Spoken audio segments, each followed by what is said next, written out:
মনে করেন গড় গড় করে এখন 2.5 মণ 2 মণ 10 এই সিস্টেমে শতকে আসে। আর হচ্ছে খরচ হয় কি পরিমাণ প্রতিদিন? আমার খরচের মধ্যে আছে সেচের তেল খরচ, মেশিন ভরা, আর আমার শ্রম।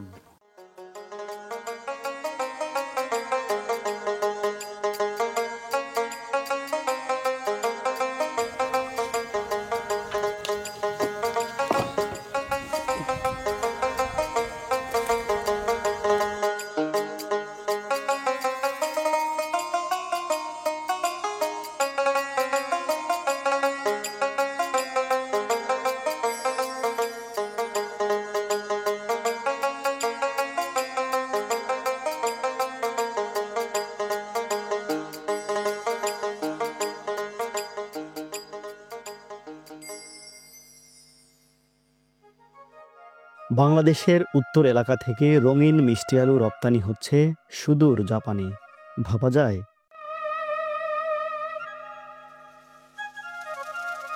এটা শুধু একটি ফসল নয়, এটা স্বপ্ন, ঘামের ফল আর দেশের গর্ব।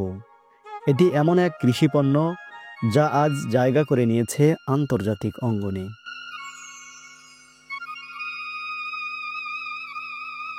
মিষ্টি আলুর ইতিহাস হাজার বছরের। দক্ষিণ আমেরিকা থেকে শুরু হলেও এখন এটি চাষ হয় বিশ্বের বহু দেশে। আর বাংলাদেশেও এই ফসলের রয়েছে অনন্য সম্ভাবনা, বিশেষ করে গাইবান্ধার গোবিন্দগঞ্জে।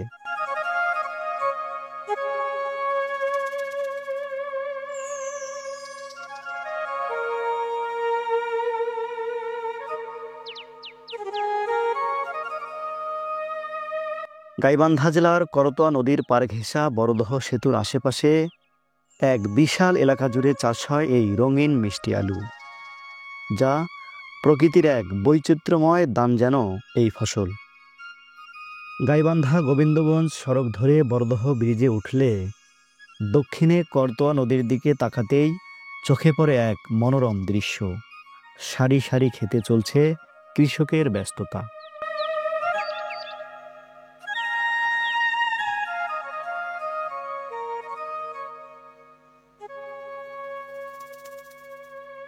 এমন মনোরম দৃশ্য দেখে কৌতূহল যেন আর ধরে না, তাই আমরা এগিয়ে যাই এক কৃষকের কাছে। কথা বলতেই সামনে আসে এক চমকপ্রদ তথ্য। জানা গেল, যিনি এই চাষের নেতৃত্ব দিচ্ছেন তিনি আসলে একজন জাপান প্রতিনিধি। কৃষির উন্নত প্রযুক্তি, আধুনিক ব্যবস্থাপনা ও স্থানীয় কৃষকদের সাথে মিলেমিশে কাজ করে তিনি তৈরি করছেন সফলতার এক নতুন দৃষ্টান্ত। তার মুখে শুনি কিভাবে করতোয়ার পারে এই মিষ্টি আলুর ক্ষেত শুধু নয়, গড়ে উঠছে আন্তর্জাতিক সহযোগিতার এক অনন্য গল্প।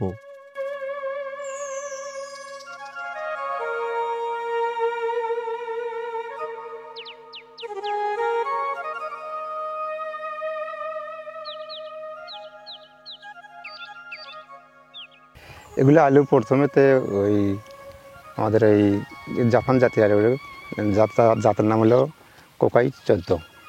এই আলুটা কোম্পানির সুদ থেকে সার দিচ্ছে, বীজটা দিচ্ছে, আর ওষুধপাতি যা লাগে সব কিছু ওরাই দেয়। দেওয়ার পরে ওরা 650 টাকা কিনে নিয়ে যায় জমি থেকে কিনে নিয়ে যায়। তারপরে ওই জমি আলুটা নিয়ে তারা ঢাকায় নিয়ে যায়, নিয়ে কোলেস্টোর করে। কোলেস্টোর করার পরে ওখানে সাপ্লাইতে ধুবে, আলুটা পরিষ্কার করে ধুয়ে আবার কারেন্টে হিট দিয়ে শুকায় ফির আলুটা বাছাই করে যেগুলো আঘাত আলু সেগুলো আলাদা করে, আর যেগুলো ভালো আলু সেগুলো প্যাকেট করার পরে যেগুলো ভালো মানের আলু ওগুলো বিদেশে সাপ্লাই করে। যেগুলো একটু খারাপ আলু দেখা যায় ওগুলো লুডস করে, কেক বানায়, বিস্কিট বানায়, পটেটো বানায়, বাংলাদেশে সাপ্লাই হয়। ওই যে যখন ক্যারেটে লোড হয় তখন ওই যে 2 সাইডে 2 জন ধরে এইভাবে তেলে লোড দেওয়া পড়ে, মানে আলু যেন কোনো আঘাত না পায়। নিচ থেকেই গাড়ির বডির উপর থেকেই সাঁতার লাগে। কোদাল দিয়ে তুলতেছে, তোলার পরে ওই যে আলুটা না কাটা সেভাবে তুলতেছে। পরে আমরা আস্তে আস্তে সেই আলুটা নিয়ে আস্তে বাছাই করে ক্যারেটে ভর্তি করতেছি, রাখিচ্ছি যেন আলুটা আঘাত না পায়, এইভাবে তুলে দিচ্ছি। ভরা দুপুর, মাথার উপর ঝলসে ওঠা সূর্য, রোদের তাপে চারপাশ তপ্ত হয়ে উঠলেও দম নেওয়ার ফুসরত নেই কৃষক আজাদুলের। নিজে কোমর বেঁধে নেমে পড়েছেন জমিতে, শ্রমিকদের সঙ্গে মিলে তুলছেন মিষ্টি আলু।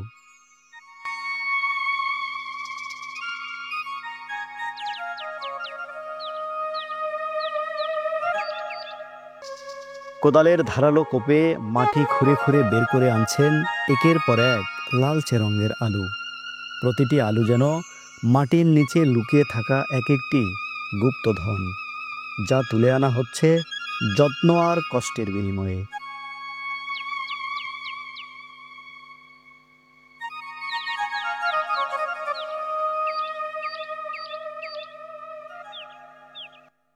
কৃষক আজাদুলের মুখে ক্লান্তির রেখা থাকলেও চোখে মুখে লুকায় না তৃপ্তির ঝলক, কারণ এই আলুগুলোই যেন তার স্বপ্ন আর সাধনার প্রতীক। তার উৎপাদিত এই আলুই যাবে বিশ্ববাজারে। 3 বিঘাতে একটু কম হবে আর কি। আচ্ছা, 3 বিঘাতে কি পরিমাণ আলু উৎপাদন হবে? মনে করেন গড় গড় করে এখন 2.5 মন, 2 মন 10 এই সিস্টেমে শতকে আসে। আর হচ্ছে খরচ হয় কি পরিমাণ প্রতি বিঘা? আমার খরচের মধ্যে আছে সেচের তেল খরচ, মেশিন ভরা, আর আমার শ্রম, আর যাবতীয় সব ওই আর ওষুধ, যে ওষুধ টষুধ দেওয়া লাগবে, সার পানি দিয়ে সার, এই আমার খরচ আড়াই দেওয়া আমার হলে এই শ্রম, আর হলে এই যে পানি টানি যা, আর জমি। হ্যাঁ, আর জমি, এটাই খরচ আমার।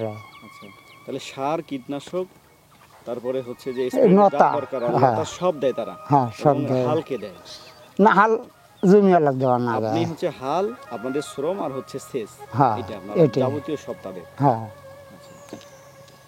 এটাই আর কি, তোলা টোলা নিয়ে এখন আর দেওয়া এই পর্যন্ত। প্রক্রিয়ায় আপনারা কি মানে লাভবান হচ্ছেন কিনা? ওই এখন লাভবানের মধ্যে এখন দেখা যাচ্ছে হয়তো নিজে জীবার অন্য একটা আলু করে এই বছরের যান না আর কি, দেখা যাচ্ছে আলুর গারাক নেই, আলু নেয় না, তো এটা তো আর বেচার চিন্তা নেই, এটা তো ওরা নিয়েই যাচ্ছে। বিশ্ববাজারে, বিশেষ করে জাপানে এই মিষ্টি আলুর চাহিদা এতটাই বেশি যে বাংলাদেশে তথা গোবিন্দগঞ্জের কৃষকদের নিয়ে শুরু হয়েছে পরিকল্পিত উৎপাদন।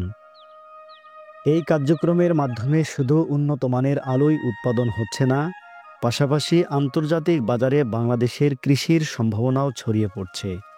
কৃষকরাও পাচ্ছেন ন্যায্য মূল্য ও স্থায়ী আয়ের নিশ্চয়তা, যা বদলে দিচ্ছে গোবিন্দগঞ্জ অঞ্চলের কৃষির চিত্র।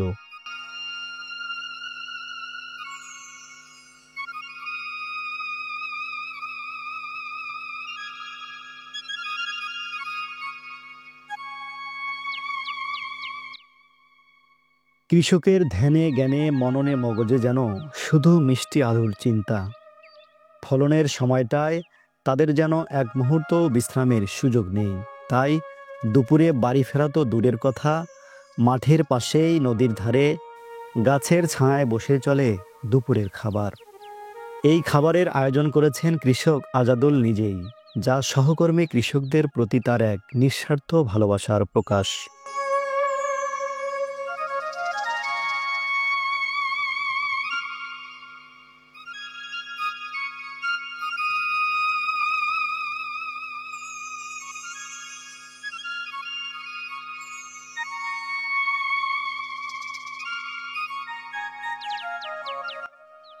স্থানীয় ঐতিহ্য মেনে অতিথি আপ্যায়নের জনপ্রিয় পদ ডিম আলুর ডালই পরিবেশন করছেন তিনি।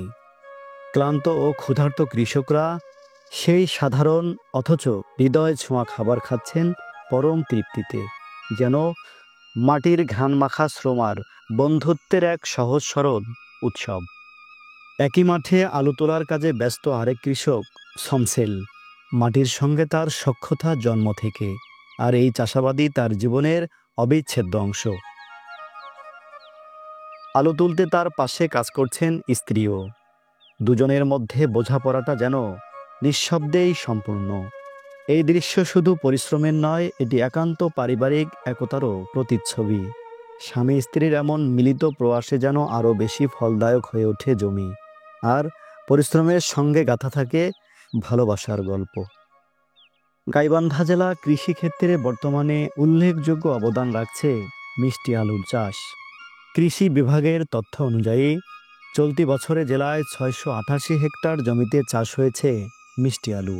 এ অঞ্চলে বাড়ি মিষ্টি আলু 1, বাড়ি মিষ্টি আলু 4, বাড়ি মিষ্টি আলু 8, তৃপ্তি, দৌলতপুরি, কমলা সুন্দরী এবং কোকি 14 জিও সহ 7টি ভিন্ন জাতের মিষ্টি আলুর উৎপাদন হয়ে থাকে। এসব জাতের মধ্যে কোকি 14 জিও বিশেষভাবে গুরুত্ব পেয়েছে, কারণ এই জাতের মিষ্টি আলু বিদেশে রপ্তানি হয়, বিশেষ করে জাপান ও থাইল্যান্ডে। এর মাধ্যমে একদিকে যেমন কৃষকের আয় বাড়ছে, অন্যদিকে দেশের অর্থনীতিতেও যোগ হচ্ছে বৈদেশিক মুদ্রা। গাইবান্ধার একটা স্পেশাল মিষ্টি আলুর জাত আছে অন্যান্য জাতের সাথে, এটা কোকি গো 14 জিও। যে আলুটা জাপানে আসলে রপ্তানি হয়, লাল রঙের সাইজ এবং অনেক বড় সাইজে হয় এবং দেখতে খুবই সুন্দর এবং খাইতেও খুব মজা।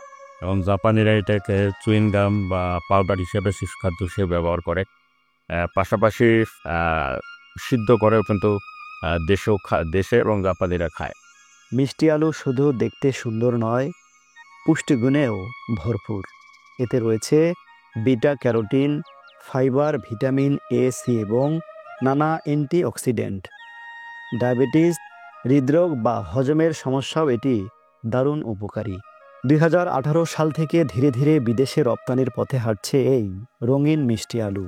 বর্তমানে জাপান, দক্ষিণ কোরিয়া, মালয়েশিয়ার বাজারের বিশাল চাহিদা। আর গাইবান্ধার এই কোকি 14 জিও মিষ্টি আলু যাচ্ছে জাপান ও থাইল্যান্ডে।